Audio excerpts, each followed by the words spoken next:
আসসালামু আলাইকুম। আশা করি তোমরা সবাই ভালো আছো। অসুস্থতা থেকে ফিরে এসে তোমাদের সাথে আবার জয়েন করলাম আমাদের বেসিক বিল্ডার্সের 8ম ক্লাসে। তোমাদের সবাইকে স্বাগত। আজকে আমরা কি শিখব নিশ্চয়ই তোমরা বুঝে গেছো। আজকে একটা খুব সহজ টপিক নিয়ে ডিসকাস করব, তবে সহজ হলেও কিন্তু টপিকটা থেকে পরীক্ষা প্রশ্ন এসেছে আগেও। বিসিএস পরীক্ষার মতো পরীক্ষায়ও কিন্তু আজকে আমরা যে সহজ টপিকটা নিয়ে ডিসকাস করব সেখান থেকে প্রশ্ন এসেছে। অনেকে হয়তো এই সহজ টপিকটাকে এড়িয়ে যায়। সহজ টপিককে আমি এড়িয়ে গিয়ে যদি পরীক্ষায় এই সহজ টপিক থেকেই প্রশ্ন পাই, ডেফিনেটলি সেই সহজ টপিকটা বা প্রশ্নটা আমার জন্য আর সহজ থাকবে না, সেটা কিন্তু কঠিন হয়ে যাবে। ফলে নিশ্চয়ই মনোযোগ দিয়ে ভিডিওটা শেষ পর্যন্ত দেখতে হবে। যেহেতু আমি সুস্থতা দিকে আছি, ডেফিনেটলি আমাকে মোটিভেশন দিতে হবে। কি করতে হবে যেন? শুরুতে একটা লাইক দিয়ে শুরু করতে হবে আর ভিডিওটা একটু বন্ধুদের সাথে শেয়ার করতে হবে। চলো আমরা শুরু করছি। প্রথমত কথা হলো ক্লাসিফিকেশন অফ নাউন, আমাদের আজকের ক্লাসের টপিক। নাউন কত প্রকার এটা নিয়ে নিশ্চয়ই খুব মুখস্থ করতে হবে না, তবে কত প্রকারের বিষয়গুলো আমরা একটু জানতে হবে। নাউন সাধারণত প্রথমত 2 প্রকার। আমরা অ্যাবস্ট্রাক্ট নাউন আর একটা কি জানি, কনক্রিট নাউন এমন জানি। কিন্তু আমরা ঘুরে ফিরে যদি এগুলোকে ভাঙলে কিন্তু নাউন কত প্রকার হয়? 5 প্রকার হয়, তাই না? নাউন হয় 5 প্রকার। দেখা যাচ্ছে ক্লিয়ার? প্রপার নাউন, আমি যদি একটু তোমাদের জন্য অস্ত্রটা ধারিয়ে নেই। প্রপার নাউন, তারপর হলো common noun, collective noun, material noun, abstract noun. মুখস্থ করার দরকার নাই, কারণ পরীক্ষা কিন্তু আসবে না যে নাউন কত প্রকার, কি কি উদাহরণসহ লিখো। তবে পরীক্ষা কিন্তু প্রশ্ন এসেছে নাউন কত প্রকার। নাউন কত প্রকার? এখন 2 প্রকার অপশনে থাকে, 5 প্রকারও থাকে, 7 প্রকার থাকে, 8 প্রকার থাকে। তোমাকে নিশ্চয়ই 5 প্রকারটাকে আনসার করতে হবে বাংলাদেশি কনটেক্সটে। ইয়েস, এবার যাচ্ছি প্রপার নাউনের এক্সাক্ট বিষয়গুলো। প্রপার নাউন কি আমি সেটা একটু সহজ ভাষায় বলবো, বাক্যে তার ব্যবহারটাও দেখাবো। পাশাপাশি বাকি নাউনগুলো নিয়েও আমরা একটু খুব কুইক একটা ডিসকাশন করে ফেলবো। দেন আগামী ক্লাসে আমাদের বেসিক বিল্ডার্সের পরবর্তী পর্বেতে আমরা এই proper noun, common noun, collective noun, material noun, abstract noun থেকে বিসিএস পরীক্ষায়, বিশ্ববিদ্যালয় ভর্তি পরীক্ষায় এবং অন্যান্য চাকরি পরীক্ষায় যে প্রশ্নগুলো এসেছে এমন কিছু প্রশ্ন সমাধান করে তোমাদেরকে দেখাবো। প্রথমত আসি আমরা প্রপার নাউন নিয়ে। কোন নাউন নিয়ে? Proper noun. আমি যদি প্রপার নাউন নিয়ে কথা বলতে চাই, ডেফিনেটলি তোমরা সবাই জেনে থাকো প্রপার নাউন মানে কি একবার স্পেসিফিক কোনো একটা নাউন। মিনস আমি কোনো একটা শব্দ শুনলে বলতে পারবো এক্স্যাক্টলি এই যে একটা মানুষ, এই একটা লোকেশন, স্পেসিফিক করেই বলা। লাইক 2টা এক্সাম্পল ওয়ার্ড লিখেছি আমি, ওমায়ের। ওমার যদি বলে নিশ্চয়ই কোনো একজন মানুষকে আমরা রেফার করছি স্পেসিফিকলি, একবারে নির্দিষ্ট করে। পাশাপাশি যদি বলি ঢাকা, ঢাকা নিশ্চয়ই একটা সিটি আমরা একবার স্পেসিফিকলি চিনি, উমাইর অ্যান্ড ঢাকা। এভাবে যত একবার স্পেসিফিক পয়েন্ট আছে যেগুলোকে দিয়ে আমরা কোনো মানুষকে চিনতে পারি, কোনো লোকেশনকে চিনতে পারি, যে কোনো কিছু, সেটাকে আমরা প্রপার নাউন বলি, একবারে পয়েন্ট আউট করে বলা।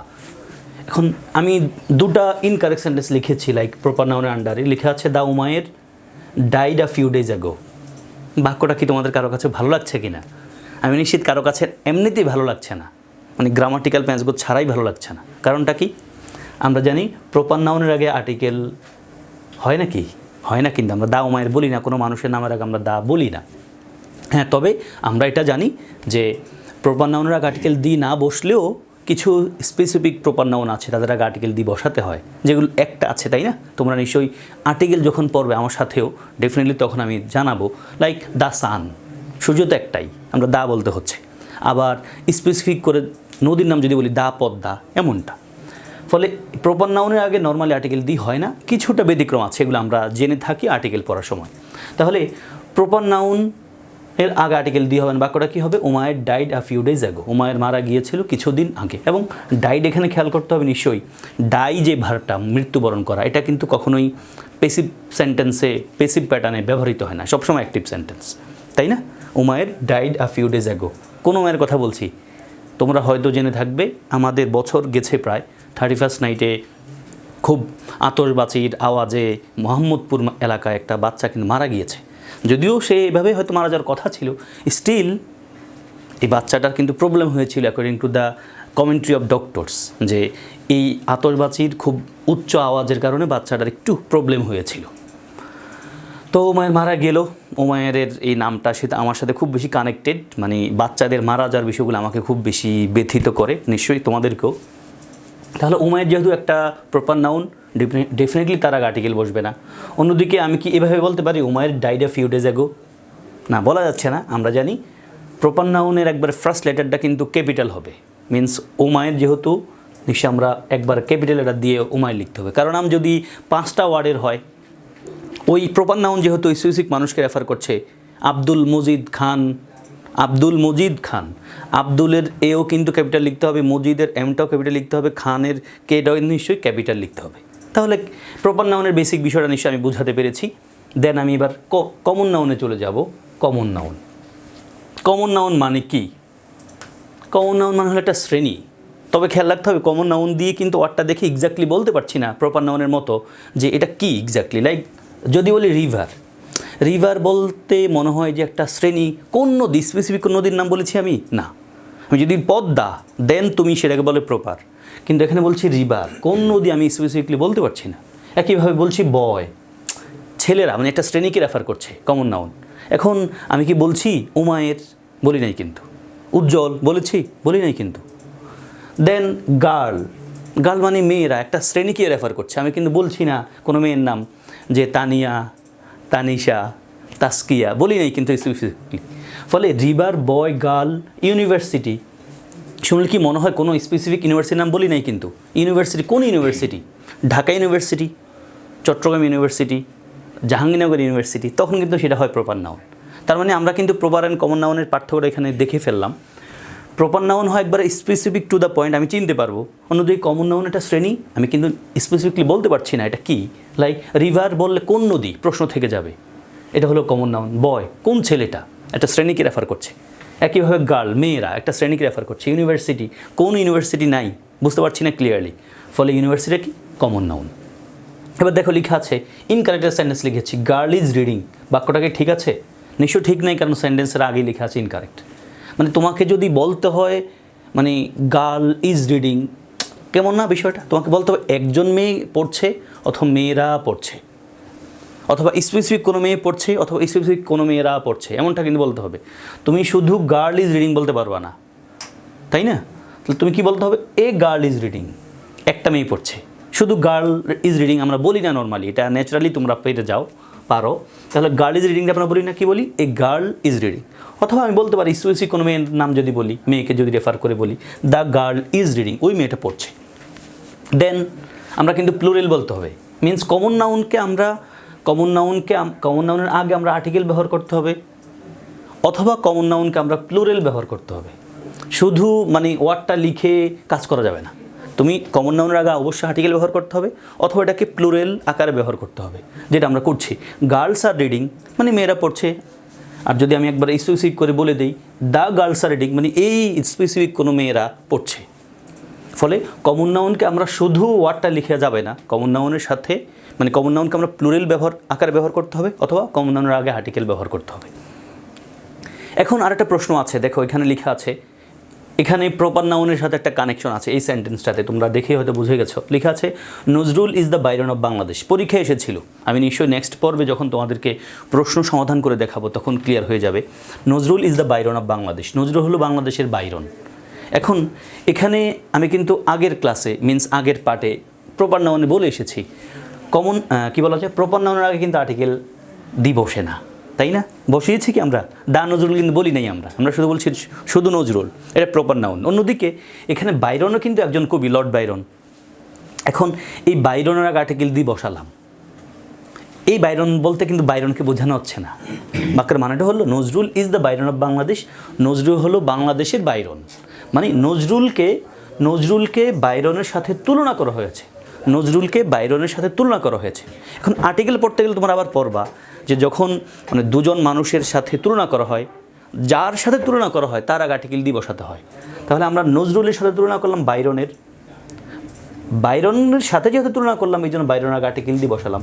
এখন প্রশ্ন হলো দা বাইরনটা কিন্তু প্রপার না, এটা কিন্তু কমন হয়ে গেল। Nazrul is the Byron of Bangladesh, Nazrul হলো বাংলাদেশের বাইরন, তাহলে দা বাইরন এটা কিন্তু কমন নাউন। এখানে বাইরনটা কিন্তু নিশ্চয় প্রপার নাউন না, কারণ আমরা দেখতে পাচ্ছি আর্টিকেল বসা আছে। প্রপার নাউনের আগে ডেফিনেটলি আর্টিকেল বসে না, যদি সেটা বসে যায় সেটা কিন্তু কমন নাউন হয়ে গেছে। আমরা দেখতে পেলাম Nazrul is the Byron of Bangladesh, common noun শেষ। কিন্তু এবার আমরা কোথায় যাব যেন? কমন নাউনের পরে কালেকটিভ নাউনে যাব। কালেকটিভ শুনলেই কিন্তু একটা কথা মনে পড়ে, কালেকটিভ মানে কি? কালেকটিভ নাউন মানে কিন্তু সংঘবদ্ধ নাউন, মানে তারা কালেকটিভ থাকবে এমনটা। মানে কি, কালেকটিভ কোনো এফোর্ট অথবা কাজ যদি করতে হয় সেখানে কিন্তু ছেলেরা থাকলেই হয় না, অথবা শুধু মেয়েরা থাকলেই হয় না। কালেকটিভ মিন্স এখানে ছেলে মেয়ে দুটাই থাকবে, পুরুষ মহিলা দুটাই থাকবে, ম্যান উইমেন, তারপর মেল ফিমেল দুটাই থাকবে। দেখো আমরা প্রতিটা ওয়ার্ডেই দেখব ক্লাসে নিশ্চয় ছেলেমেয়েরা থাকে, ফ্যামিলিতে বাবা মা ভাই বোন থাকে, আর্মিতেও কিন্তু পুরুষ মহিলা দুটাই থাকে, কমিটিতেও কিন্তু পুরুষ মহিলা দুটাই থাকে, জুরি বিচারক মণ্ডলী সেখানেও থাকে। কমিটি স্পেলিংটা খুব ইম্পর্ট্যান্ট, পরীক্ষা কিন্তু একাধিক প্যাটার্নে এসেছে। কমিটি COMMITTEE, মানে স্পেলিং পড়ার উপায় কি? মুখস্থ করে ফেলা মুখে না, স্পেলিং তো লিখতে হয় তাই না, প্রনাউন্সিয়েশন মুখে বলার বিষয়। বলে যেহেতু স্পেলিং মানে এই শব্দটা স্পেলিং আকারে আমাদের জন্য ইম্পর্টেন্ট, এটা খাতায় লিখে ফেলতে হবে। Committee COMMITTEE, committee. এখন এখানে দুটো সেন্টেন্স আমি লিখেছি, সেন্টেন্স দুটো দেখে নিশ্চয়ই তোমরা গেস করতে পারছো আমি কি বলতে চাইছি। শুরুতে আমি বলেছিলাম কালেকটিভ নাউন মানে কি? সংঘবদ্ধ নাউন। এখানে কালেকটিভ নাউন নিশ্চয়ই কালেকটিভ থাকতে হবে যদি তার ভার্বটাকে আমরা সিঙ্গুলার প্যাটার্নে রাখতে হয়। তার মানে দেখো লেখা আছে the committee has or have met and it or they has taken a decision. এখন তোমরা আনসার কি করতে চাইছো? দেখো দ্য কমিটি হ্যাজ নাকি হ্যাভ দিব? Met and it or they has taken a decision. এই বাক্যটা পড়ে থিমটা বোঝা যাচ্ছে কমিটি সাক্ষাৎ করেছে, মিলিত হয়েছে এবং তারা একটা সিদ্ধান্ত নিয়েছে মানে কি? তারা কিন্তু কালেকটিভ। যে সিদ্ধান্ত নিতে পারে নাই, তাদের ওপিনিয়ন একটা ভাঙন দেখা গেছে, ওপিনিয়নের দ্বিমত দেখা গেছে, তখন কিন্তু ওরা কালেকটিভ নাই। মূল কথা হলো কালেকটিভ নাউন এর ভার্বটা কিন্তু কালেক্ট নাউনের পর যে ভার্বটা হবে সেটা কিন্তু সিঙ্গুলার হবে, এবং তাদেরকে রেফার করার জন্য যদি কোনো প্রোনাউন ব্যবহার করতে হয় সেটাও কিন্তু সিঙ্গুলার হবে। তবে যদি বাক্যে সেই কালেকটিভ প্যাটার্নটা থাকে, সেন্সটা থাকে, তাহলে আমরা ফার্স্ট সেন্টেন্সে দেখতে পাচ্ছি তারা কিন্তু কালেকটিভ আছে, ঐক্যবদ্ধ আছে। তাহলে নিশ্চয়ই the committee has met and it has taken a decision. আশা করি বোঝাতে পেরেছি ফার্স্ট সেন্টেন্স। অ্যান্ড সেকেন্ড সেন্টেন্সে আসো, দেখা আছে the jury has or have been divided. আরে ডিভাইডেড দেখে কিন্তু বুঝে গেছি যে ওনাদের মাঝে একটা ভাঙন তৈরি হয়েছে, ওনারা ঐক্যমত্যে নেই, ওনারা সংঘবদ্ধ নেই কিন্তু। তাহলে দ্য জুরি হ্যাজ হবে নাকি হ্যাভ হবে? নিশ্চয়ই the jury have been divided in it's নাকি দেয়ার ওপিনিয়ন, তারা তাদের মতামতের ক্ষেত্রে তারা বিভক্ত হয়ে গেছে। ফলে নিশ্চয়ই আমরা ইটস বলবো না, আবার কি বলবো? দেয়ার। ফলে কালেকটিভ নাউনটা যদি কালেকটিভ থাকে মিন্স ঐক্যবদ্ধ থাকে, দেন তারপরে ভার্বটা সিঙ্গুলার হবে, এবং তাদেরকে রেফার করার জন্য যদি কোনো প্রোনাউন ব্যবহার করতে হয় সিঙ্গুলার হবে। যদি ঐক্যবদ্ধ না থাকে ভার্বটা প্লুরাল, তাদেরকে রেফার করার জন্য যদি কোনো প্রোনাউন প্রয়োজন হয় সেই প্রোনাউনটা কিন্তু প্লুরাল হবে, like this two sentences. First সেন্টেন্সে কি লেখা আছে? The committee has made and it has taken a decision and the jury have been divided in their opinion. আশা করি কালেকটিভ নাউনটা বোঝাতে পেরেছি সহজেই। নেক্সট কোথায় যেন যাব? ম্যাটেরিয়াল নাউনে যাব। ম্যাটেরিয়াল নাউন মানে কি? গোল্ড, ওয়াটার, আমি তোমাদের জন্য অস্ত্রটা নিতে মনে হয় ভুলে গেছি। ইয়েস, গোল্ড, স্বর্ণ, ওয়াটার পানি, মিল্ক দুধ। এখন ম্যাটেরিয়াল নাউনে আমরা কি করি? কাউন্ট করতে পারি নাকি? কাউন্ট করতে পারি না, ওজন করতে পারি সেটাকে আমরা ম্যাটেরিয়াল নাউন কাউন্ট করি। এখন এখানেও কিন্তু একটা প্যাটার্ন আছে, লাইক ম্যাটেরিয়াল নাউনের আগেও কিন্তু আমরা আর্টিকেল দিয়ে বসাবো না। দুটো সেন্টেন্স লেখা আছে, দেখো গোল্ড ইজ প্রেশাস মানে স্বর্ণ দামি। এখন এই গোল্ড শব্দটা কিন্তু ম্যাটেরিয়াল নাউন। অন্যদিকে গোল্ডের আগে কিন্তু আমরা আর্টিকেল দিয়ে বসাতে পারি, বসালে নিশ্চয়ই গোল্ডের পরিচয়টা আর সেই ম্যাটেরিয়াল নাউনের মতো থাকে না, সেটা একটু চেঞ্জ হয়ে যায়। কি হয়ে যায়? এখানে লেখা আছে কমন নাউন। হ্যাঁ, ইয়েস, সেটা কিন্তু কমন নাউন হয়ে যায়। লেখা আছে কি? The gold of south Africa, খুব বিখ্যাত উদাহরণ, নিশ্চয়ই সব বইতে আছে এই উদাহরণটা। দ্য গোল্ড অফ সাউথ আফ্রিকার gold is very much precious, খুব বেশি দামি, এটা বলতে চাইছি। তাহলে এখানে দ্য গোল্ড এই অংশটা কিন্তু মানে এই ম্যাটেরিয়াল নাউনের আর্টিকেল দিয়ে বসে না নর্মালি, কিন্তু যদি এই ম্যাটেরিয়াল নাউনটাকে স্পেসিফিক করা হয়, বলা হয়েছে দ্য গোল্ড অফ সাউথ আফ্রিকার গোল্ড, ফলে দ্য গোল্ডটা কিন্তু এখানে কমন নাউন। মনে হয় তোমাদেরকে এক্স্যাক্টলি বুঝাতে পেরেছি। তাহলে এই হলো ম্যাটেরিয়াল নাউনের কাজ শেষ। এবার আমি চলে যাব কোথায় যেন? অ্যাবস্ট্রাক্ট নাউনে। অ্যাবস্ট্রাক্ট নাউনগুলো কেমন? সেগুলোকে আমরা আসলে ধরতে ছুঁইতে পারি না, শুধু ফিল করি, অনুভব করি। লাইক ফরগিভনেস, মানে ক্ষমা করার যে গুণটা। অ্যান্ড ফরগিভনেস এটা কি ধরা ছোঁয়া যায়? নিশ্চয়ই না, এটা শুধু ফিল করার, অনুভূতির বিষয়। অনেস্টি, সততা ধরা যায় না। সৎ মানুষকে ধরা যেতে পারে, যিনি অনেস্ট তাকে হয়তো আমরা ছুঁয়ে দেখতে পারি, কিন্তু ওই মানুষটার যে কোয়ালিটিটা আছে, অ্যাট্রিবিউটটা আছে পজিটিভ, অনেস্টি, সেটা কিন্তু আমরা ছুঁইতে পারি না, তাই না? লাভ, ভালোবাসা, ভালোবাসাটাও কে ধরা যায় না, এটা শুধু অনুভব করা যায়। শেক্সপিয়ারের একটা কথা আছে না, যে love looks not with eyes but with minds. ভালোবাসা কিন্তু চোখে দেখা যায় না, ভালোবাসা অন্তরে অনুভব করতে হয়, ফিল করতে হয়। জেনারসিটি, চ্যারিটি, দানশীলতা, উদারতা, এগুলো কিন্তু ধরা ছোঁয়া যায় না, এগুলো শুধু অনুভব করার বিষয়। তাহলে আসো, সেন্টেন্স লিখেছি, সেন্টেন্সগুলো দেখো। ইনকারেক্ট সেন্টেন্স দেখেই বুঝে গেছো যে বাক্যটা যে ভুল। The charity is a Nobel virtue, একই কথা। অ্যাবস্ট্রাক্ট নাউনের আগেও নিশ্চয়ই আর্টিকেল দি বসে না। চ্যারিটি শব্দটা কিন্তু দানশীলতা ইজ আ নোবেল ভার্চু। অন্যদিকে সেকেন্ড সেন্টেন্সেস যেটাকে আমরা কারেক্ট বলি, সেটা কী হবে? তো বাক্যটা শুধু হবে charity is a Nobel virtue. এখন এই চ্যারিটির আগেও নিশ্চয়ই আমরা আর্টিকেল দি বসাতে পারি, তখন তার থিমটা একটু চেঞ্জ হয়ে যাবে, নিশ্চয়ই পরিচয় একটু চেঞ্জ হয়ে যাবে। দেখো লেখা আছে দ্য চ্যারিটি অব হাতেম তাই, যেটা পরীক্ষায় এসেছে, বিশেষ পরীক্ষায় এসেছে, এবং এই প্যাটার্নে বিশ্ববিদ্যালয়ে ভর্তি পরীক্ষা অনেক প্রশ্ন এসেছে, যেটা আমি পরবর্তী পর্বে তোমাদেরকে দেখাবো। তাহলে দেখো the charity of Hatim Tai is known to all, Hatim তাইয়ের দানশীলতা সবার কাছে জানা। তাহলে এখানে দ্য চ্যারিটি, দানশীলতা, কেন এখানে আর্টিকেল দিয়ে বসালাম? স্পেসিফিক করা হয়েছে যে হাতেম তাইয়ের দানশীলতা। ফলে এখানে কিন্তু চ্যারিটিটা কেমন নাউন যেন? Common noun. ইয়াস, তার মানে অ্যাবস্ট্রাক্ট নাউন অথবা ম্যাটেরিয়াল নাউনের আগে নিশ্চয় আর্টিকেল দিয়ে বসাতে পারি না আমরা। যদি বসাই সেগুলো কী যেন হয়ে যায়? তারা টার্ন করে কমন নাউন হিসাবে।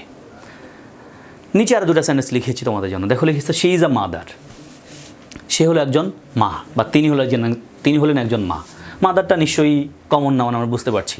এবং বলেছিলাম কিন্তু কমন নাউনের আগে আর্টিকেল লিখতে হয়, অথবা কমন নাউনকে আমরা প্লুরেল বানাতে হয়। তাহলে শি ইজ আ মাদার, তিনি একজন মা, মায়েদের শ্রেণীকে রেফার করছে, ফলে কমন নাউন। অন্যদিকে সেকেন্ড সেন্টেন্সে দ্য মাদার রোজ ইন হার, এখানে দ্য মাদারটা কিন্তু আর কমন নাউন না, এখানে কিন্তু মাকে রেফার করা হচ্ছে না। দ্য মাদার রোজ ইন হার কি বলতে চাইছে? দ্য মাদার মানে হলো মায়ের কোয়ালিটি, মায়ের অ্যাট্রিবিউটসগুলো রোজ ইন হার, তার মাঝে জেগে উঠেছে, মানে কারো মাঝে মায়ের কোয়ালিটি জেগে উঠেছে।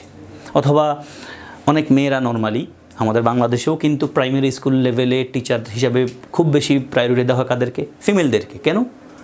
কল্পনা করা হয়, ধরে নেওয়া হয় যে মেয়েরা বাচ্চাদেরকে খুব ভালো করে পড়াতে পারে। তো এখানেও দ্য মাদার মানে কিন্তু মা না, বরং মায়ের কোয়ালিটি। এখন মায়ের এই কোয়ালিটিটা কি ধরা ছোঁয়া যায় নাকি? নিশ্চয়ই অ্যাবস্ট্রাক্ট। দেখো লিখেও আছে কিন্তু, তার মানে কমন নাউনের আগে যদি আর্টিকেল দি হয় তখন সেটা কিন্তু অ্যাবস্ট্রাক্ট নাউন হয়ে যায়, ধরা ছোঁয়া যায় না। Like she is a mother, সে একজন মা, তিনি একজন মা, মাদারটা কমন নাউন। অন্যদিকে the mother rose in her, তার মাঝে মায়ের কোয়ালিটিটা জেগে উঠেছে। এই কোয়ালিটিটা, অ্যাট্রিবিউটটা, ক্যারেক্টারিস্টিক্সটা কিন্তু ধরা ছোঁয়া যায় না, অনুভব করতে হয়। তাহলে দ্য মাদারটা হলো কি? Abstract noun. আশা করি বোঝাতে পেরেছি। আমি রিক্যাপ করব আজকের ক্লাসে আমরা কি দেখেছি। প্রপার নাউন আমরা দেখেছি কি যেন? প্রপার নাউন হলো এমন নাউন যে নাউনটা, ওয়ার্ডটা দেখে আমি স্পেসিফিকলি বলতে পারছি এটা অমুক নদী, অমুক এলাকা, অমুক মানুষ। এবং প্রপার নাউনের আগে ডেফিনেটলি আর্টিকেল থাকবে না, আর্টিকেল দি থাকবে না। তবে হ্যাঁ, কিছু জায়গায় থাকে, সেটা আমরা নর্মালি জানি, আর্টিকেলের সময় তোমরা জেনে থাকবে। এবং প্রপার নাউনের প্রতিটা লেটার একবারে ক্যাপিটাল দিয়ে শুরু হবে, সেটা বাক্যে শুরুতে হোক, মাঝে হোক, শেষে হোক। যদি নাম হয় আব্দুল মজিদ খান, খেয়াল আছে তো? আব্দুলের এটাও ক্যাপিটাল, মজিদের এমটাও ক্যাপিটাল, অ্যান্ড খানের কেটাও নিশ্চয়ই ক্যাপিটাল। তারপর আমরা দেখেছিলাম কমন নাউন। কমন নাউন মানে কি? আমি কিন্তু চিনতে পারছি না, লাইক রিভার দেখে বলতে পারছি না কোন নদী। যদি বলি দা পদ্মা, দেন আমি বুঝতে পারছি স্পেসিফিক। ইউনিভার্সিটি দেখে বলতে পারছি না কোন ইউনিভার্সিটি। যদি বলি ঢাকা ইউনিভার্সিটি, তখন সেটা প্রপার নাউন। তাহলে শুধু ইউনিভার্সিটি একটা শ্রেণী, এটা একটা কমন নাউন। কমন নাউনের আগে অবশ্যই আর্টিকেল বসাতে হবে, অথবা সেটাকে কী করতে হবে যেন? প্লুরাল করতে হবে। দেন এখানে দেখেছিলাম প্রপার নাউনের আগে যদি আর্টিকেল দি বসে, সেটা কি হয়ে যায় যেন? সেটা কিন্তু কমন নাউন হয়ে যায়। তারপর আমরা দেখেছিলাম কালেকটিভ নাউন। কালেকটিভ নাউন মানে কি? সংঘবদ্ধ নাউন, তাই না? ঐক্যবদ্ধ নাউন। সেখানে পুরুষ মহিলা দুটাই থাকে, দুই শ্রেণীর মানুষই থাকে। এবং কালেকটিভ নাউনের পর ভার্বটা সিঙ্গুলার হবে, এবং তাকে রেফার করার জন্য যে প্রোনাউনটা বসবে সেটাও সিঙ্গুলার হবে যদি তারা কালেকটিভ না থাকে। কালেকটিভ না থাকলে ভার্বটাও প্লুরাল, তাদেরকে রেফার করার জন্য যে প্রোনাউনটা ব্যবহার হবে সেটাও কিন্তু প্লুরাল। অ্যান্ড আমরা দেখেছি ম্যাটেরিয়াল নাউন, যেটাকে আমরা ওজন করতে হয়। আমরা দেখেছি গোল্ড, মিল্ক, ওয়াটার। এদের আগে নিশ্চয় আর্টিকেল দিয়ে বসবে না, তবে বসতে পারে, তখন স্পেসিফিকলি বোঝায়, তখন সেটা কিন্তু কমন নাউন হয়ে যায়। একই প্যাটার্নের কথা অ্যাবস্ট্রাক্ট নাউনের জন্য ধরা ছোঁয়া যায় না, অনুভব করতে হয়, ফিল করতে হয়। সেই নাউনের আগে নিশ্চয় আর্টিকেল দি বসে না, তবে যদি বসে তখন সে স্পেসিফিক হয়ে যায় এবং সেই নাউনটাকে আমরা বলতে হয় কমন নাউন। এবং আমরা দেখেছি মাদারটা কমন নাউন, আর দা মাদার মানে হলো মায়ের কোয়ালিটি, মাতৃত্ব জেগে উঠেছে, সেটা কিন্তু ধরা ছোঁয়া যায় না, বরং অনুভব করতে হয়, সেটাও অ্যাবস্ট্রাক্ট নাউন। এই ছিল আমাদের আজকের ক্লাস। আশা করি ক্লাসটি তোমাদের উপকার হয়েছে। ভালো থাকবে সবাই, দেখা হবে তোমাদের সাথে নতুন কোনো এপিসোডে। আসসালামু আলাইকুম।